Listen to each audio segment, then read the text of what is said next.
Hello and welcome to our July 17th, 2026 Freshet Friday podcast. A lot has happened in our communities over the past week. We'll start with news of an apartment fire in New Westminster that saw the blaze quickly rip through a 42-unit building and leave more than 100 people without homes. You'll also hear about a proposal to open up more of Belcarra Regional Park, why a heritage conservation reset is underway in Coquitlam, insights on how Port Moody Council base salaries topped $500,000 in 2025, and how the Burnaby Arts Council is revamping itself. I'm your host, Jeff Wheelwright, and with me on the podcast this week are the veteran journalists and founders of Freshet News, Mario Bartel, Teresa McManus, Janice Clue, and Cornelia Naylor, with their take on all of these happenings in Burnaby, New Westminster, and the Tri-Cities. Welcome back, team. Hi, Hey, Jeff. Hey, Jeff. So let's start with that fire in New Westminster, Teresa, as well as the huge outpouring of support we've seen from the community. What's the latest on that?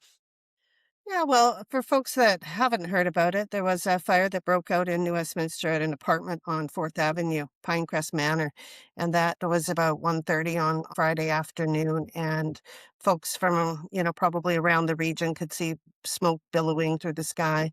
And it was very clear quite early on that it was unlikely that the building was going to be saved in any great fashion, just because it was so dangerous for firefighters to go inside. So they had to just basically do a defensive attack, and that's just pouring water on it from the outside.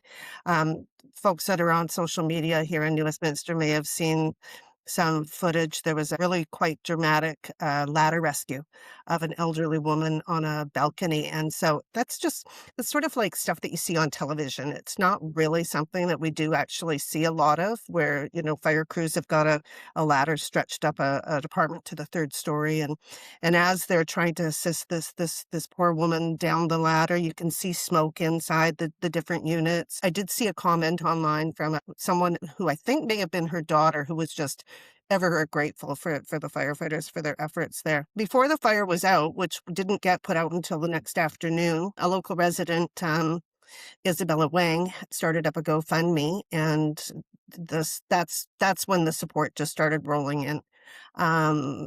That night, the New Westminster Neighborhood House folks sort of tried to figure out how they could assist. And because the city has their emergency social services that kind of kicks in and supports the residents for the first 72 hours, but after that, it's not really the city's job.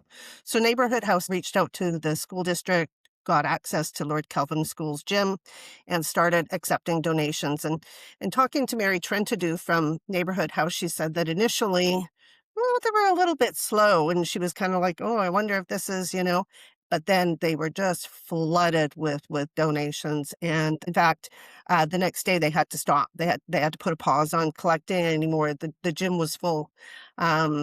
So then they put a call out for volunteers. And again, volunteers just, even people that I know who I don't really know to be really community oriented were going by and volunteering, and so then they said, we don't need any more volunteers.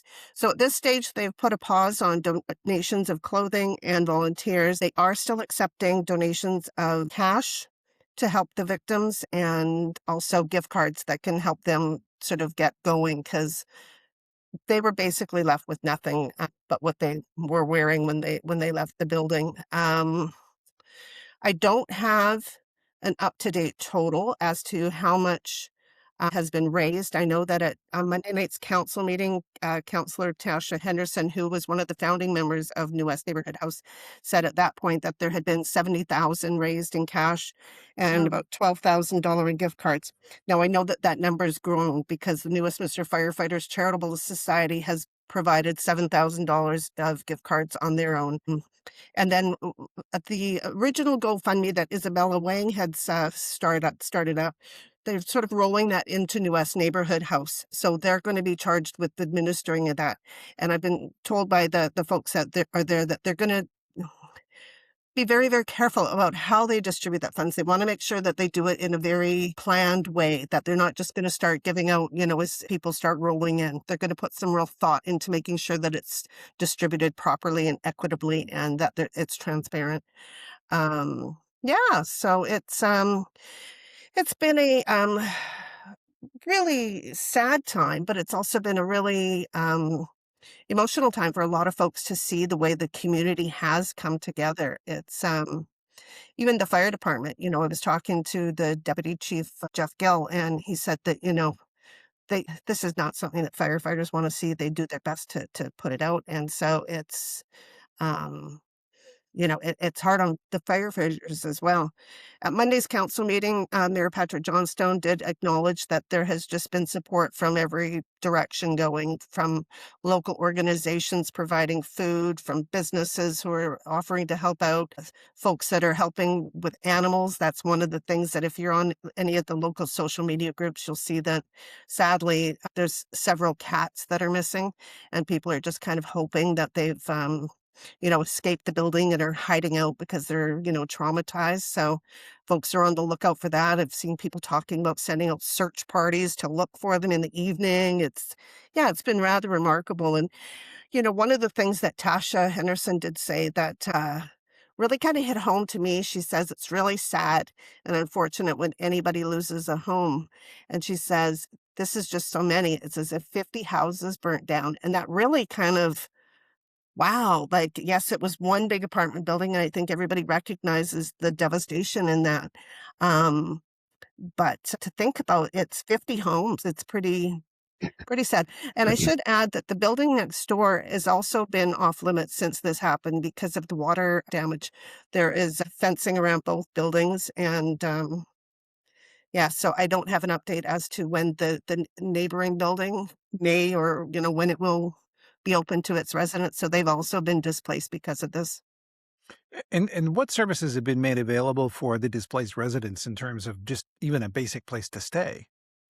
Well, the first 72 hours, they can go in and emergency social services will get them accommodations for 72 hours. And then that's kind of like, and help to connect them with what they might need, whether it's medication for a lot of folks, they would have left without any prescriptions that they might have had. And they try to do that thing, that connecting them to those services.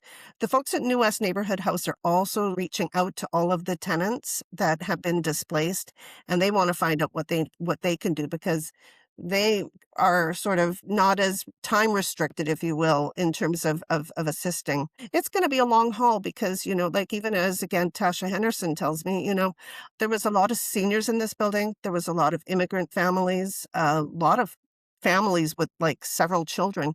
And your paperwork, your passports, all of your documentation that you have, it's all gone. So it's a real process to sort of get that together. And based on the support, what I've seen from the response here in Westminster, I don't think there's going to be any shortage of organizations that are going to, come forward and help them. I know that Fraserside, Senior Services Society are just a couple of the organizations that have reached out and said, what can we do? Like, how can we help? So, in terms of that question, what's your advice for anybody who does want to help at this point? I think the best thing to do is just to go to the newest neighborhood house. I know initially there was a lot of folks who were interested in donating household items, blankets, coffee pots, that sort of thing.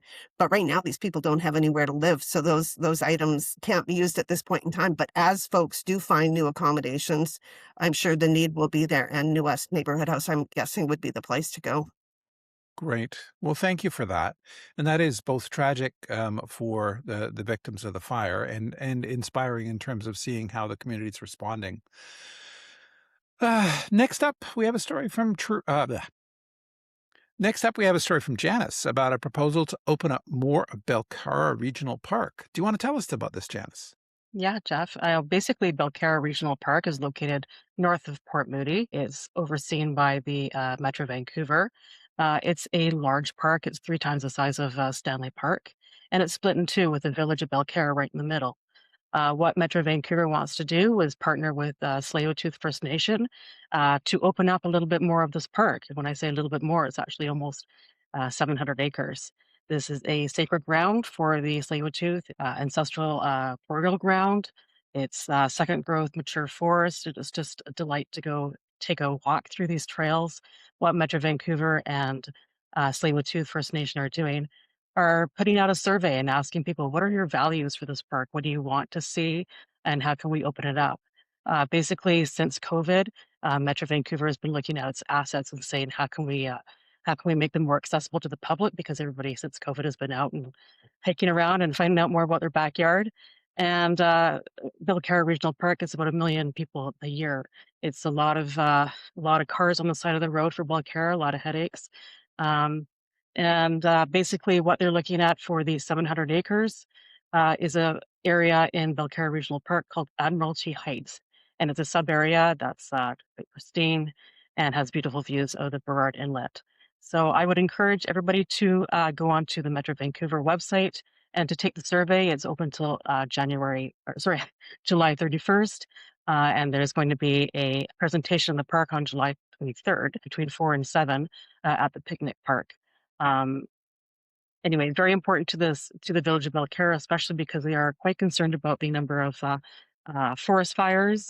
If there's a forest fire that occurs in the park, water is very restricted, and of course, the village would be in trouble. And of course, there's security concerns. So um, there's a lot of pros and there's a lot of cons. So anyway, the poll is open until July 31st. Wow, it will be fascinating to see what people have to say. Yes. We'll be right back with more of this week's Freshet Friday podcast, but first, a word from one of our advertisers. Fortis BC is applying to expand the gas plant they operate in Delta beyond imagination. If the thought of LNG tankers on the Fraser, air pollution in Metro Vancouver, or the risk of a fireball accident gives you pause, the time is now to voice those concerns before the permits are finalized. Sign up at stand.earth/stop Tilbury. Expanding polluting gas puts homes and wildlife at risk, but they don't have all their permits, and together we can stop it. Stand.earth/stop Tilbury. And we're back. Now we're going to turn our attention to big change coming to all of our communities. The end of home mail delivery. I'm going to say that again really slowly. The end of home mail delivery. Having gotten a letter about this in my own real-world mailbox this morning, it's very much top of mind for me. And Teresa, I see that New Westminster is asking Canada Post to reconsider this change. So what is City Council asking for? Well, last year, New Westminster City Council did ask Canada Post to reconsider the plans proceeding. So at this week's council meeting, council approved a motion from Mayor Patrick Johnstone just to write to the city's MP, the Federal Minister of Public Services and Procurement, and Canada Post, and voice concerns about the plan. And essentially what the latest information from Canada Post that they just released in June was that it's going to be moving forward with converting to community mailboxes as part of its plan to modernize the postal service and return to financial self-sustainability. And so next year, it's planning to convert 485,000 addresses in 37 communities from door-to-door delivery to community mailboxes. And that includes large parts of New Westminster, Burnaby, Coquitlam, Port Coquitlam, and Port Moody. And so Mayor Patrick Johnstone said he'd talked to mayors in some of those cities, and they have similar concerns. Now, there's concerns about the fact that this sort of community mailbox system does affect seniors and people with disabilities the most because they may not be able to get out to these boxes. And the other part that the city is concerned about is just the costs and the potential costs that come along with this, whether it is maintenance, graffiti removal, um, any kind of utility relocations and staff time. So New West is going to continue to advocate, and apparently the cities of Coquitlam, Port Moody, and Port Moody are also interested in this, and they are going to encourage Canada Post to fully reimburse municipalities for the implementation costs, to consider the accessibility issue when they're deciding on these locations. And so changes are coming. New West and Port Moody, Port Coquitlam, and Burnaby are among, I think, there's quite a few cities in BC that are going to be seeing this change coming next year. So what's the city's hope in terms of it, given the fact that they didn't get much positive feedback or help the last time they made this case? What do you think the prospects are? Well, I don't know, but they are writing to the member of parliament, so hopefully he will have a bit of influence there in Ottawa. But essentially, I think that at this stage, they would really like to be compensated fully for the cost. The mayor did mention that the city of Hamilton in Ontario had done a study, and the actual cost per mailbox was deemed to be about $500 for each one that was shifted to a community mailbox, whereas they said that Canada Post was compensating them $50. So if that's the case, I think that's one of the points that these cities will be arguing is we need to be compensated for the costs that we're going to be bearing by moving to this new system. Well, in the context of postal workers and the post office, that's all about funding. But speaking of funding, over at Port Moody, it sounds like the city's report on its spending in 2025 led to some revealing and useful insights, Mario. Do you want to tell us about what you found? Well, I don't know how revealing and insightful they are. As Teresa mentioned last week, every community, every city in British Columbia is required to release its annual statement of financial information, which outlines, the revenues that came into the city and how the city spent that money. And the part that we always gravitate to is the wages that are earned by city staff as well as council. And to me, these numbers don't hit the same way they hit maybe a decade ago. They'll list people who earn above a certain threshold, and everyone would look at that and go agog and say, "Oh my God, look at how all these people earn all this money."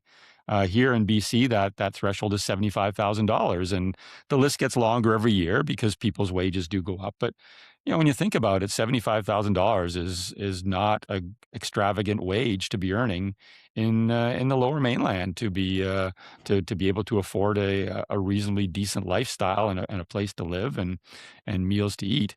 So I myself, every time I sit down and do this story, and we all do them, I question what is the value of this? What are we just being voyeuristic?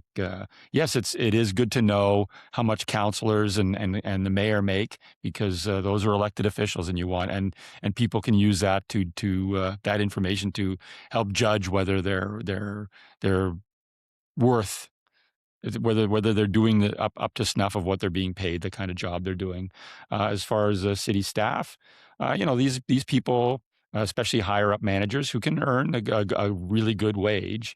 I think the city manager in Port Moody, the Sophie report said she's earning about $352,000. But when you think about it, the city has a budget of $40 million that ultimately that person is responsible for. So these people are probably desirable in the private sector as well. So municipalities and all levels of government have to be competitive to get good talent on board. So like I say, every time I do this story, I wonder whether it has the same kind of value that it used to, and what people think about it, and whether it even elicits the same kind of tutting that it may have a decade ago.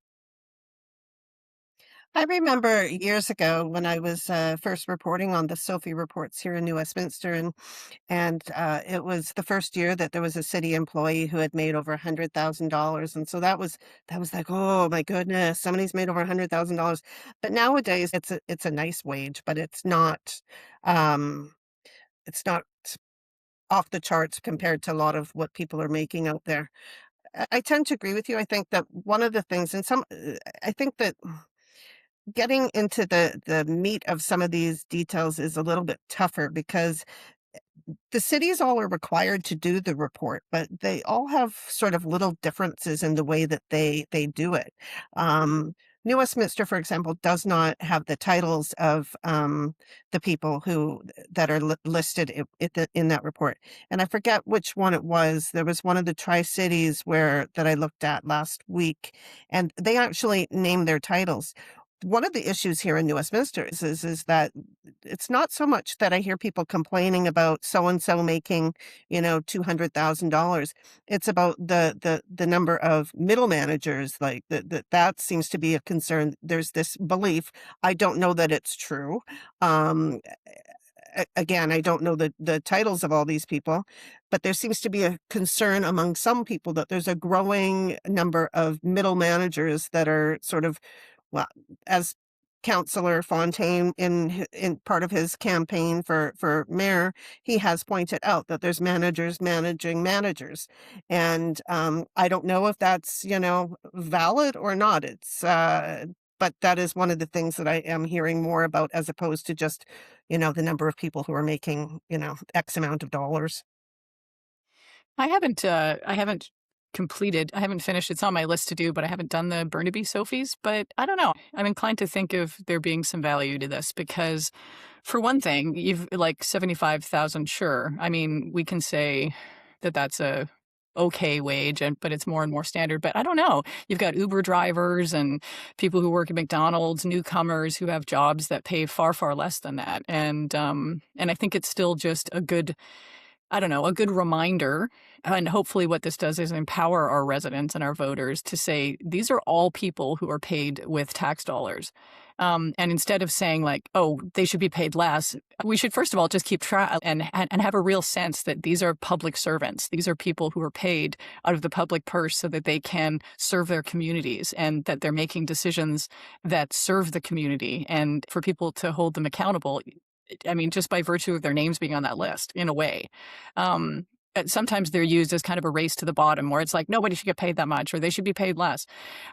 Maybe we commit to better, labor rights and workers' rights so that more people get paid this. But I think sometimes I agree with Mario that it does seem a bit voyeuristic, but there might be another way to approach them. I still think it's valuable to know who's making a decent amount of money that's a public servant. There's some argument to be made for it anyway. Yeah, and I think in some ways that goes back to the councils of the day, right? Because they're the ones that are actually making the decisions through their budgeting process to create these positions. If people have, concerns about, the number of employees that are making X, amount of money each year or the number of actual employees, that all really goes back to the, council. That's their budget. They've created positions, and often that's done through whatever their strategic priorities might be, or what they want to be working on. So I mean, on some level, sometimes we look at people who are paid a lot of money, in public service, and they become less approachable. I feel like maybe we could encourage an attitude that the more money you make, the more you should be held accountable. Like the more approachable you should be. If you're making this kind of money, you shouldn't be hiding in an office somewhere. You should be accessible. Yeah. Anyway, Well, that's that my 2 comes down a cents. lot to the comms staff in each municipality. I think every Mhm. every municipality has a different way of doing things, and more we're seeing comm staff take control of those discussions where you have to go through a gatekeeper to get to those people. Whereas before, you could just call them up or send them a text or an email and get answers directly from the source. But I think everyone here probably has run into that now, where we have to kind of go through a middleman to get to those people, and sometimes we don't get to those people anymore. Mhm. And yeah. I think this is I mean, the one virtue of having this list, is just to remind people these people are being paid a lot of money to run the city, like to run the city for us, basically. To Mario's point there about communications, I will just make sure that I point out that I remember when New West hired its first communications manager, like, probably 15 years ago or so. And the fear at that time was like, oh, here we go. Everything's going to have to get funneled through this person. And that was not the case, fortunately. So I, as a New West City Hall reporter, I feel very blessed that I'm able to reach out directly to, people that are, in, whether managers, directors, and contact them directly. But I know that's not the case in all municipalities. And to Cornelia's point, there is a bit of accountability there that they should be taking calls. Hmm. So, a quick question for Janice. I know a few weeks ago you had a story about, I believe in Coquitlam, they were having a tough job to attract people, and that the average age of employees was still significantly higher. Um, what do you think about this discussion in terms of, okay, well, we've got to pay people at least a competitive wage in order to deal with this shortfall? Does that come up? I mean, they're looking to recruit younger people. and then they're having a hard time trying to retain them. So what the Sophie report does is add transparency. Unfortunately, in Coquitlam, not only is there no title, there's no first name. There's just the last name and the salary. Really? Oh, Yeah. wow. Um, I don't I know. do. I remember in New West there was a couple of times where when wages started to creep over $200,000, and there would be a couple of names there that I would be like, "Who are these people?" Like I'd never heard of the names, and more often than not, it was like a couple of fellows in the electrical department who had they were getting paid overtime for going out and responding to Interesting. yeah. So it was kind of interesting.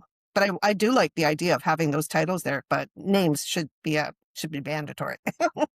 Well, it, Just going back to a couple of you have said about comms people and the communication strategy, I think it's important to city councils and elected bodies to set the tone for those things. I think they should be held accountable for the way that their cities manage communications. They should, it should be something that gets advocated for. But there should be a sense of ownership instead of taking pot shots, when we see what they make, a sense of like, okay, that's fine. You get paid well, and now you should be accountable. oh, it was a good discussion, and thank you for that. Um, but speaking of funding, Cornelia, I believe you heard some interesting news from Burnaby Arts Council about how they've been working to put their financial house in order. Yeah, this is a story that goes back some time. This was about the Burnaby Arts Council. The Burnaby Arts Council has operated since 1967, the centennial year, for those of you who don't know. And they run the Deer Lake Gallery, which it's right by Deer Lake, puts on about 10 to 15 exhibitions per year. They put on the popular Winter Craft Festival, and a staff report describes them as having a mission to expand cultural activity, specifically for emerging early career and underrepresented artists and youth, to ensure that their development is occurring sort of in tandem or alongside the sort of professional programming that you get at the Burnaby Art Gallery and the Shadbolt Center for the Arts, that sort of thing. This organization ran into a period of financial trouble starting in about 2019, from what I can tell from city reports going a while back. And this is from impacts from COVID, rising costs, funding and sponsorships changes, and volunteer challenges. In 2023, that prompted them to appeal to the city for extra funding. They already get a $25,000 a year grant and free use of the art gallery property. But they were running into financial difficulties. Then their executive director resigned in 2024, I believe. And then in September 2024, they had to close the art gallery, which is the Deer Lake Gallery, which is their main thing, to deal with this, what they called a financial roller coaster. But late 2024, early 2025, the city threw them a lifeline and approved funding for them to work with a consultant that would enable them to get their financial ship in order. And they've been working with this consultant, Patricia Huntsman, Culture and Communications, for the last year. And they were back in front of the city's executive committee to talk about their new 2025-2029 strategic plan and their big plans to expand visibility beyond the Deer Lake Gallery, and to increase engagement throughout the city. They feel that they need to increase their reach through developing partnerships with the school district, for example, or schools or other educational places, and basically just to become more of a citywide organization than a group that runs the Deer Lake Gallery. Toward that end, they encouraged the city to approve this year's $25,000 operating grant. They said that would help them to leverage more funds from the BC Arts Council, create corporate sponsors, and other government partners. One thing I thought was interesting at that meeting was comments from committee chair, Councillor Pietro Calandino, who didn't mince words when he said he knew why they were there, which was, to quote him, "I think you're here because a couple of years ago, council started having some concerns regarding the operational capability of the Arts Council and the way that stagnated into nothing except wanting more funding." That's what he said after their presentation. I was like, okay, holy. But he said that they wanted an organization that was active and progressive and that was moving forward instead of stagnating. A couple of other counselors were a little more gentle and a little more supportive sounding.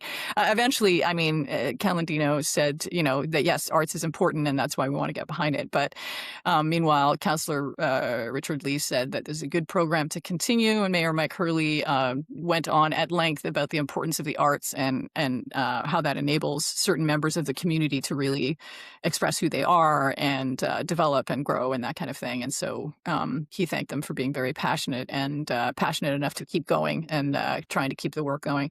So they are ready to implement changes in their strategic plan. You can look that up online at their website, and we'll see what happens in the coming year. Speaking of heritage, I understand, Janice, that heritage conservation resets underway in Coquitlam in response to provincial demands for more housing. What's that all about? Well, this provincial housing legislation that came down in November 2023 really threw the municipalities for a loop. Coquitlam is diving into how it will affect heritage homes. Basically, now under it's called the SMOO, the smallest scale multi-unit housing legislation. You can now, if you own a lot, a residential, you can put 4 units on it, 4 homes. What this does is put the heritage in danger because the city feels that it'll be lost very quickly. In Coquitlam, currently there is a heritage revitalization agreement. It's called the HARs. They're voluntary. There's only 28 that have HAR designations in the city of Coquitlam. There are still 65 buildings without them. And what the city is going to do now is take a look at what other municipalities are doing as a result of this provincial change, and how it can, basically save the homes, save the heritage. Well, and Teresa, isn't there a similar work underway in New Westminster? Yeah, New West City staff in the planning division have done a lot of work on this, and like Coquitlam, they've discussed what the impacts of the SHREW legislation would be. One of the things that has come up here in New West is that Queen's Park is a heritage conservation area, so it's a little bit different. It's actually a designated area, and so when this did come forward to council some time ago, um, the staff said that those heritage conservation area guidelines wouldn't be overridden by the new provincial housing legislation. However, it does still have implications here, and so at that time, staff had said that the city does have to recognize the density that the province is allowing. Um, so an owner, if they're interested, would have to have an opportunity to take advantage of the 4 or 5 or 6 units, depending on the size of the lot. But there would be they would be required in Queen's Park anyway to get a heritage alteration permit. And then that's something that's evaluated against the heritage conservation area design guidelines. But that's very different in some ways because that is the Queen's Park area is a gem of a neighborhood. It's a concentrated area of heritage homes. And to be honest with you, I'm not quite sure if what the impacts would be elsewhere in the city. Like Jana says, those homes would potentially be up for redevelopment. There are several heritage homes in the Moody Center neighborhood of Port Moody. So far, there haven't been any conflicts. So there's been a couple of projects that have made efforts or will be making efforts to move heritage structures. One of those projects is currently on hold, Marianne's Place on Clark Street. So yeah, it hasn't really come to any kind of boiling point yet, but it is something to keep an eye on for sure. One of the things that I will say is that since the province did unveil that legislation, I've had great respect for the work that planning departments have had to do. Here in New Westminster, the Development Services Department, I can't count the number of reports, and just the level of detail that goes into that work is just really impressive. A lot of work, a lot of time, and that wasn't when the current councils were elected. That wasn't on any of these cities' work plans. That was just something that came out, and it was like, here, you've got to do this work, and here's your deadlines. Make them or you're in trouble. So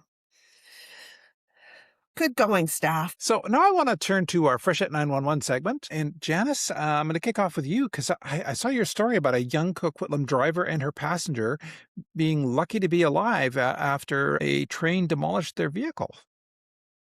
This was about 4 o'clock on Sunday night. This is July 12th. A 18-year-old woman was driving in Roche. Mission RCMP say she reportedly missed the corner and hit a train pole. The car got stuck, and guess what? Her and her passengers got out, and within the minute, a freight train came by and smashed their car. It basically held up traffic by the grocery store there for quite a few hours.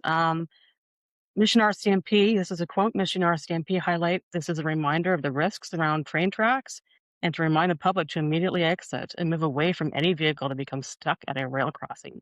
These two girls are lucky to be alive because it could have been much worse. Wow. Well, yeah, they are lucky. And then, Cornelia, I wanted to call on you because I saw your story about the police seeking help to ID a Burnaby sexual assault suspect. Yeah, this is actually this involved two incidents. The latest news release from Burnaby RCMP talked about two incidents, and they're not sure they're linked, but I suppose they think they might be because it wouldn't be in the same news release otherwise. So the two incidents happened about 30 minutes apart, according to Burnaby RCMP news release.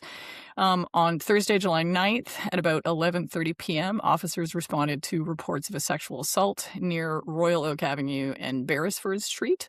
The victim apparently was walking alone when an unknown man came from behind and grabbed her buttocks. An altercation ensued, and the man ran away or fled when she called 911.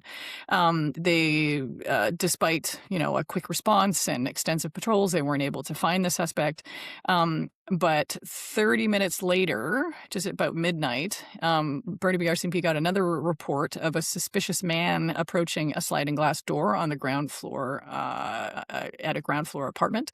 They found out later that man had been there at about 11 as well. So this suspect had been there twice, but it hadn't been reported earlier. So now RCMP are looking to identify suspects in both of these incidents.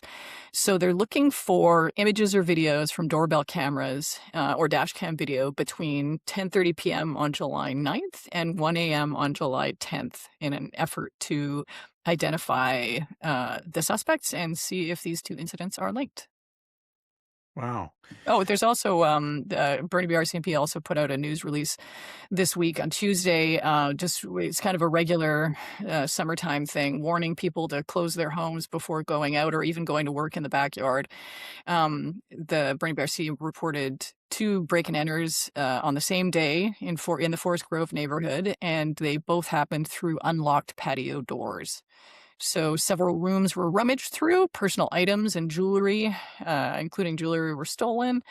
The RCMP in their news release said that in the past there have been instances where people are just working in their backyard, but they've left the front door open and people break in while they're working, in the backyard. So even if you're just working in the backyard, they recommend locking your home. If you have an alarm, setting it when you go out and keeping the doors locked.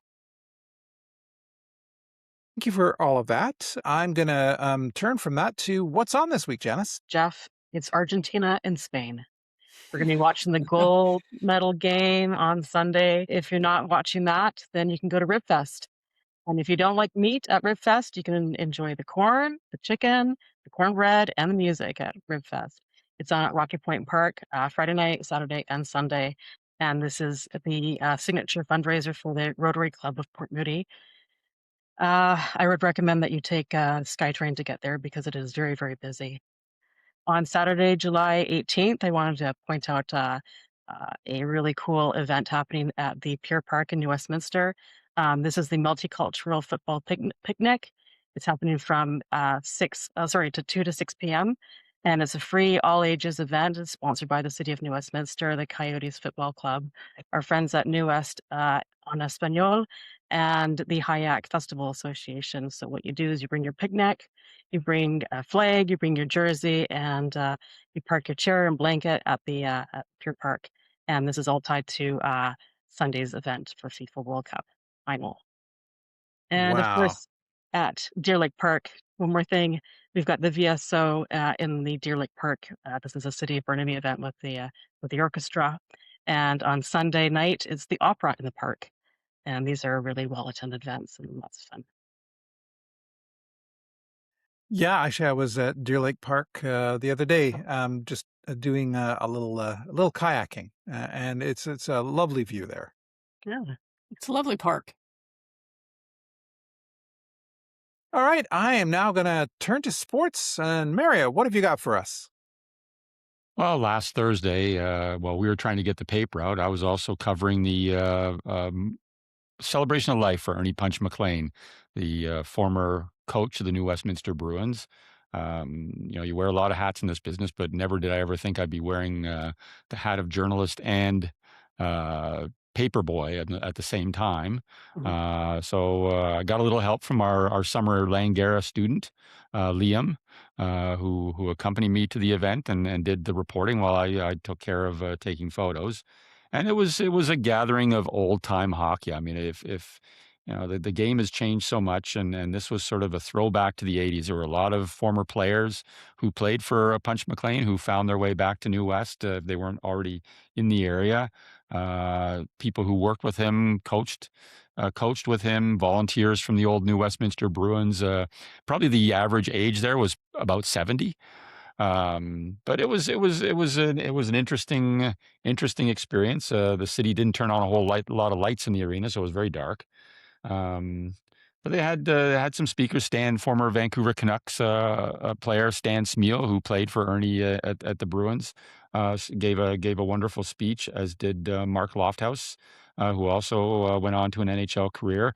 Liam managed to track down Daniel Sedin from the Canucks, now one of the co-presidents of hockey operations for the team, who was up in the grandstand, and got some comment from him. So it was kind of a who's who of the local junior hockey scene from the '80s and the current scene. People who were touched by Punch McLean. We talked to one fellow who was out front in the lobby area, who had a cap on an old New Westminster Bruins baseball cap with all kinds of pins on it, and he was a volunteer back in the day who helped get out the game programs, and he had a whole scrapbook of newspaper clippings and photographs from that era, and he was quite touched by the memories that people were sharing.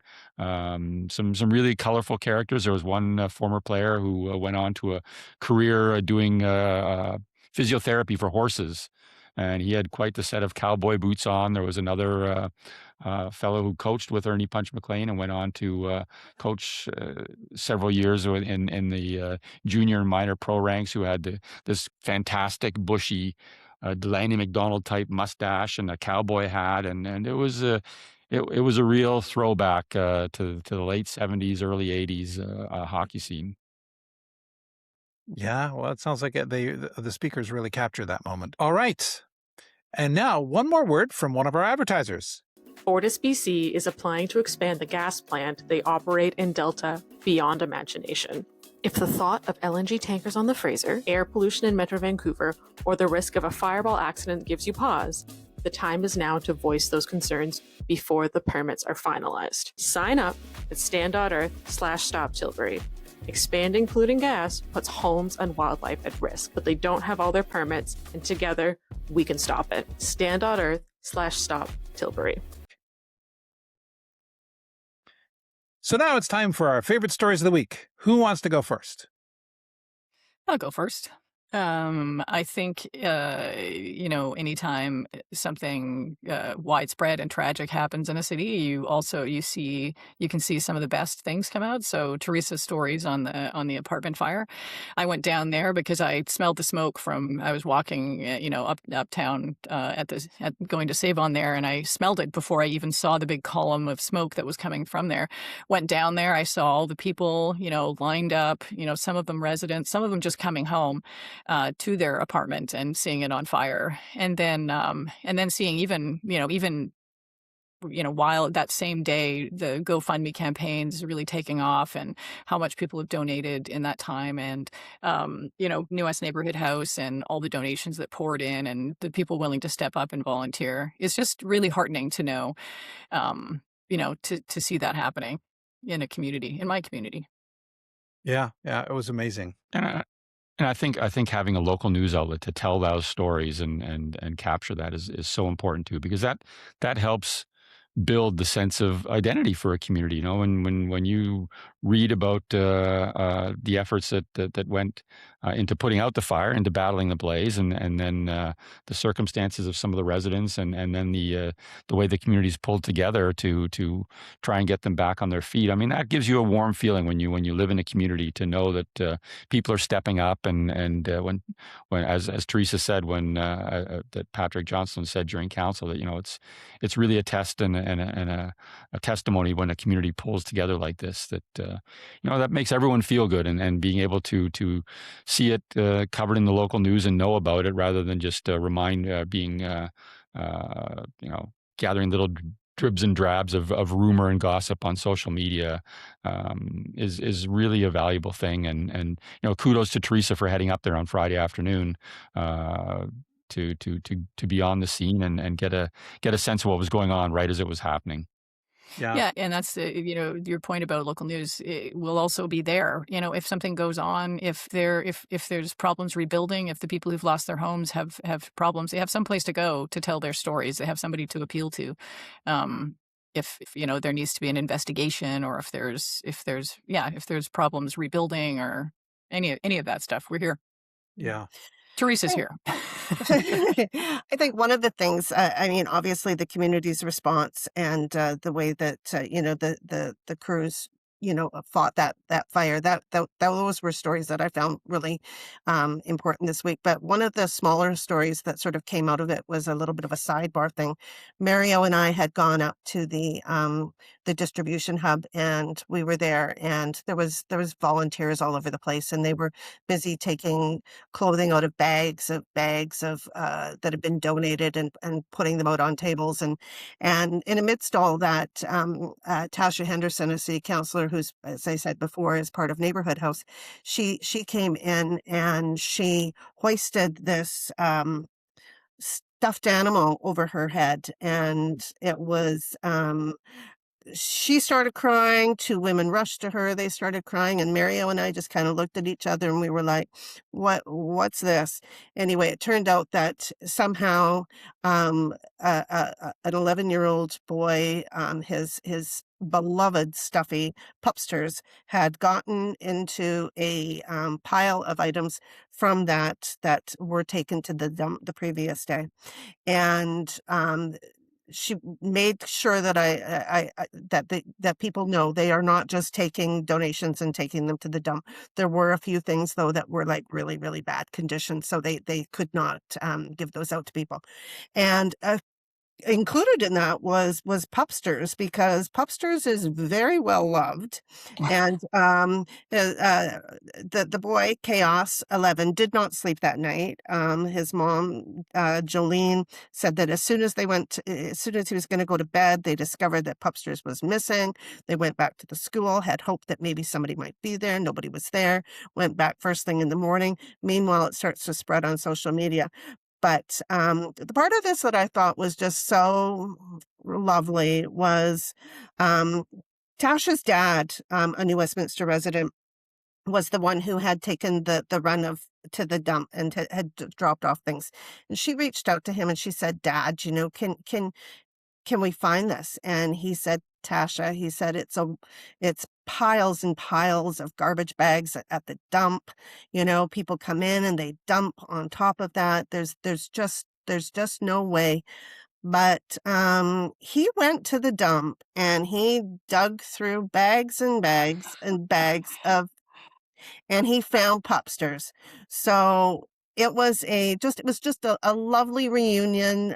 Chaos was just ran across the gym, to get his beloved Stuffy. And the fact that a resident cared so much about a child's stuffed animal that they went to the dump and spent time digging through mounds of garbage was just that really hit me.